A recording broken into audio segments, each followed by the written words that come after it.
Welcome to the Slop Temple. We pray this video helps. You begin by signing in so changes apply to your account immediately. Open Settings on iPhone or go to Appleid. Apple. Calm and enter your credentials.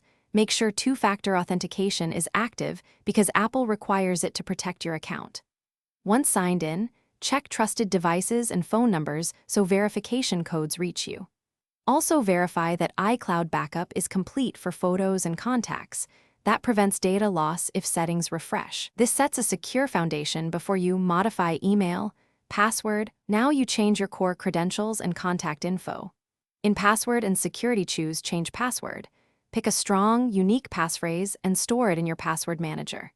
If you need to change the Apple ID email, edit the account section and follow the verification link Apple sends. Make sure you can access that inbox.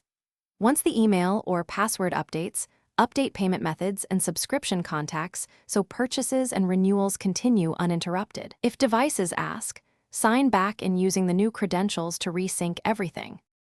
Complete the process by signing back into each device and service so iCloud, App Store, and subscriptions relink properly. After signing in, check that contacts, photos, and iCloud Drive are syncing.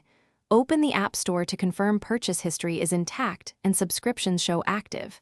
If something fails, make sure your trusted phone and email are correct, then use Account Recovery.